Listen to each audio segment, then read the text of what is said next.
Big boss 12ನೇ season ಮುಗಿದು 2 ದಿನಗಳೇ ಉರುಳಿವೆ. ಇಷ್ಟಾದರೂ ಮಾತಿನ ಯುದ್ಧ ಮಾತ್ರ ನಿಂತಿಲ್ಲ. ಗಿಲ್ಲಿ ಗೆಲುವನ್ನ ಪ್ರಶ್ನಿಸಿದ್ದ ಅಶ್ವಿನಿ ಗೌಡ ಬಡವ ಅನ್ನೋ ಪದ ಬಳಸಿ ಕಿಚ್ಚು ಹೊತ್ತಿಸಿದ್ರು. ಅದೇ ಬಡವ ಕಿಚ್ಚು ಇವತ್ತು ಕೂಡ ಧಗಧಗಿಸಿದೆ. ಅಶ್ವಿನಿ ಹೇಳಿಕೆಗೆ ಗಿಲ್ಲಿ ಗೆಳತಿಯರು ಟಾಂಗ್ ಕೊಟ್ಟಿದ್ದಾರೆ. ಬಿಗ್ ಬಾಸ್ ಗಿಲ್ಲಿ ಬಡವ ದಂಗಲ್. ಬಡವ್ರ ಮಕ್ಕಳು ಅಂತ ಹೇಳಿ ನೀವು ಅದು ಟ್ಯಾಗ್ ಲೈನ್ ಕೊಡುವಾಗ ನಿಜವಾಗ್ಲೂ ಬಡವ್ರ ಮಕ್ಕಳಿಗೆ ನೀವು ಕಪ್ಪನ್ನು ಕೊಟ್ಟಿದ್ದೀರಾ? ನಾನು ಯಾವತ್ತೂ ನಾನು ಬಡವ ಅಂತ ಹೇಳ್ಕೊಂಡಿಲ್ಲ. ಅಶ್ವಿನಿ ಗೌಡ ಹೇಳಿಕೆ ಒಪ್ಪಲ್ಲ ಎಂದ ಗಿಲ್ಲಿ ಗೆಳತಿ. ಗಿಲ್ಲಿ ಎಲ್ಲೂ ಯಾವತ್ತೂ ನಾನು ಬಡವ ಅಂತ ಹೇಳ್ಕೊಳ್ಳಿಲ್ಲ. ಬಿಗ್ ಬಾಸ್ನ 11 ಸೀಸನ್ಗಳ ತೂಕ ಒಂದಾದ್ರೆ 12ನೇ ಸೀಸನ್ನ ತೂಕವೇ ಒಂದಾಗಿದೆ. ಇದಕ್ಕೆ ಕಾರಣವೇ ಜನಮನ ಗೆದ್ದಿರೋ ಗಿಲ್ಲಿ ನಟರಾಜ್. ರಾಜ್ಯದ ಹಳ್ಳಿಯಲ್ಲೂ ಈಗಲೂ ಅಭಿಮಾನಿಗಳು ಗಿಲ್ಲಿ ಜಪ ಮಾಡ್ತಿದ್ದಾರೆ. ಇದರ ನಡುವೆ ಗಿಲ್ಲಿ ಬಡವ ಅನ್ನೋ ಡ್ರಮ್ ಕಾರ್ಡ್ ಬಳಸಿ ಗೆದ್ದಿದ್ದಾನೆ. ಅಸಲಿಗೆ ಆತ ಬಡವ ಅಲ್ಲ ಅಂತ ಅಶ್ವಿನಿ ಗೌಡ ನಿನ್ನೆ ಗಿಲ್ಲಿ ವಿರುದ್ಧ ಆರೋಪಿಸಿದ್ರು. ಈ ಆರೋಪಕ್ಕೆ ಗಿಲ್ಲಿ ಕೂಡ ಟಾಂಗ್ ಕೊಟ್ಟಿದ್ರು. ಎಲ್ಲರೂ ಹೇಳ್ತಾರೆ ಬಡವ್ರ ಮಕ್ಕಳು ಗೆಲ್ಬೇಕು, ಇದೇನೋ ಬೇರೆ ಏನೇನೋ ಆಗಿದೆ ಹೊರಗಡೆ. ಬಟ್ ನಾವು ಪ್ರಶ್ನೆ ಮಾಡ್ಕೋಬೇಕಲ್ವಾ, ಇದು ನಿಜಾನಾ? ಇದು ವ್ಯಕ್ತಿತ್ವಗಳ ಆಟ ಅಂತ ಆದಾಗ ಹಾಗಾದ್ರೆ ನೀವು ಬಡವ್ರ ಮಕ್ಕಳು ಅಂತ ಹೇಳಿ ನೀವು ಅದು ಟ್ಯಾಗ್ ಲೈನ್ ಕೊಡುವಾಗ ನಿಜವಾಗ್ಲೂ ಬಡವ್ರ ಮಕ್ಕಳಿಗೆ ನೀವು ಆ ಕಪ್ಪನ್ನು ಕೊಟ್ಟಿದ್ದೀರಾ? ಆ ಸಾರ್ಥಕತೆ ಇದು ನಿಮ್ಮಲ್ಲಿ ಇದೆಯಾ? ಹಾಗಾದ್ರೆ ಬಡವ್ರ ಮಕ್ಕಳು ಅನ್ನೋದು ಬೇರೆ, ಬಡವ್ರ ಮಕ್ಕಳು ಅನ್ನೋ ಹಾಗೆ ನಟನೆ ಮಾಡಿಕೊಂಡು ಜೀವಿಸೋದು ಬೇರೆ. ಇದಕ್ಕೆ ತುಂಬಾನೇ ವ್ಯತ್ಯಾಸ ಇದೆ. ಅಲ್ಲ, ಈಗ ಅವರು ನಾನು ಮೇಡಮ್ ಏನು ಹೇಳೋರು ಅಂತ ನಾನು ನೋಡಿಲ್ಲ.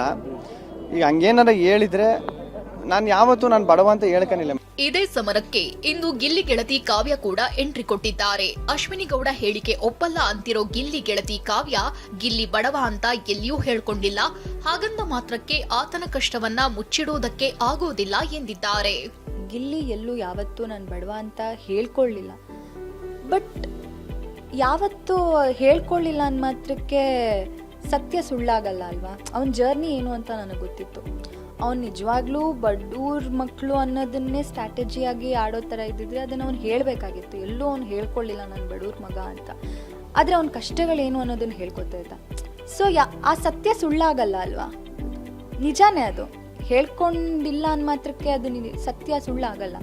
ಹಾಗಾಗಿ ಆ ಸ್ಟ್ರಾಟಜಿ ನಾವು ಯೂಸ್ ಮಾಡ್ದ ಅಂತನೋ ಅದನ್ನು ನಾನು ಒಪ್ಪಲ್ಲ. ಗೊತ್ತಿಲ್ಲ ಯಾಕೆ ಅಶ್ವಿನಿ ಮ್ಯಾಮ್ ಆ ಸ್ಟೇಟ್ಮೆಂಟ್ ಕೊಟ್ಟರು ಅನ್ನೋದು ನನಗೂ ಗೊತ್ತಿಲ್ಲ. ಬಟ್ ಬಡವ ಆರೋಪಕ್ಕೆ ಗಿಲ್ಲಿ ಕೇರ್ ಮಾಡಲ್ಲ ಎಂದ ರಕ್ಷಿತಾ. ಇನ್ನು ಬಿಗ್ ಬಾಸ್ನ ರನ್ನರ್ ಅಪ್ ರಕ್ಷಿತಾ ಕೂಡ ಬಡವ ಹೇಳಿಕೆ ಬಗ್ಗೆ ಪ್ರತಿಕ್ರಿಯಿಸಿದ್ದಾರೆ. ಅಶ್ವಿನಿ ಹೇಳಿಕೆ ಬಗ್ಗೆ ಆಶ್ಚರ್ಯ ವ್ಯಕ್ತಪಡಿಸಿದ ರಕ್ಷಿತಾ, ಗಿಲ್ಲಿ ಹಾಗೂ ನಾನು ಆ ಹೇಳಿಕೆ ಕೇರ್ ಮಾಡಲ್ಲ ಎಂದಿದ್ದಾರೆ. ಅದೇ ಎಲ್ಲ ಹೇಳಿ ಗೆಲ್ಲಿಲ್ಲ. ಅವರು ಡಿಸರ್ವ್ ಆಗ್ತಾರೆ. ಅವರ ಬಾಯಿಂದ ಗೆದ್ರು, ಅವರ ಬಾಯಿ ಅಂಡ್ ಮನಸ್ಸಿಂದ ಗೆದ್ರು. ಆ ವ್ಯಕ್ತಿತ್ವದ ಆಟದಲ್ಲಿ ಒಬ್ವಿಯಸ್ಲಿ ಡಿಸರ್ವ್ಸ್. ಎಂತ ಮ್ಯಾಟರ್ ಆಗಲ್ಲ, ಗಿಲ್ಲಿಗೆ ಕೂಡ ಎಂತ ಮ್ಯಾಟರ್ ಆಗಲ್ಲ. ನಾನು ಕೂಡ ಕೇರ್ ಮಾಡಲ್ಲ, ಅವರು ಕೂಡ ಕೇರ್ ಮಾಡಲ್ಲ. ಅಷ್ಟೇ, ಹೇಳ್ತಾ ಇರ್ಲಿ, ಪರವಾಗಿಲ್ಲ. ಗಿಲ್ಲಿ ಕಾವ್ಯ ನಡುವೆ ಸ್ನೇಹನಾ ಪ್ರೀತಿನಾ? ಇಂಥ ಪ್ರಶ್ನೆ ರಾಜ್ಯದ ಉದ್ದಗಲಕ್ಕೂ ಅಭಿಮಾನಿಗಳನ್ನ ಕಾಡ್ತಿದೆ. ಇದೇ ಪ್ರಶ್ನೆಯನ್ನ TV9 ಕಾವ್ಯ ಮುಂದಿಟ್ಟು ಆ ಗೊಂದಲಕ್ಕೆ ಕಾವ್ಯ ಸ್ಪಷ್ಟನೆ ಕೊಟ್ಟಿದ್ದಾರೆ. ಈಗ ಒಂದು ದೊಡ್ಡ ಪ್ರಶ್ನೆ ಇದೆ, ಗಿಲ್ಲಿ ಮತ್ತೆ ಕಾವ್ಯ ಈ ಒಂದು ಇದೇನಿದೆ, ಸೊ ಅದು ಸ್ನೇಹನ ಅದರ್ವೈಸ್ ಪ್ರೀತಿನ ಏನು ಅಂತ? ಅದು ಸ್ನೇಹ ಅನ್ನೋದು ಕ್ಲಿಯರ್ ಆಗಿ ಎಲ್ರಿಗೂ ನಾವೇ ತುಂಬ ಸಲ ಅದನ್ನು ಮಾತಾಡಿರೋದು ಉಂಟು. It is clear, it is a pure friendship. I think ಆ ಒಂದು ಪ್ಯೂರ್ ಫ್ರೆಂಡ್ಶಿಪ್ನ ಈ ಥರ ಪದೇ ಏನೋ ಒಂದು ಮದುವೆ ವಿಷಯ ಅಂತನೋ ಇನ್ನೊಂದೋ ಹೇಳಿದಾಗ ಆ ಒಂದು ಹೆಸಿಟೇಷನ್ ನಮ್ಮಲ್ಲೇ ತಂದಿಡೋದು ಬೇಡ ಅಂತ ಹೇಳೋದಕ್ಕೆ ಇಷ್ಟಪಡ್ತೀನಿ. We have a good friendship, ಅದು ಹಾಗೆ ಕಂಟಿನ್ಯೂ ಆಗಲಿ ಅನ್ನೋದಕ್ಕೆ ಇಷ್ಟಪಡ್ತೀನಿ. ಗಿಲ್ಲಿ ಕಾವ್ಯ ನಡುವೆ ಇರೋ ಸಂಬಂಧದ ಬಗ್ಗೆ ಸ್ವತಃ ಕಾವ್ಯ ಅವರೇ ಸ್ಪಷ್ಟನೆ ಕೊಟ್ಟಿದ್ದಾರೆ. ಆದ್ರೆ ಗಿಲ್ಲಿ ಅಶ್ವಿನಿ ನಡುವಿನ ಬಡವ ಫೈಟ್ ಮಾತ್ರ ಮುಂದುವರಿತಲೇ ಇದೆ. ಮಂಗಳ ರಾಜ್ಗೋಪಾಲ್, TV9 ಬೆಂಗಳೂರು.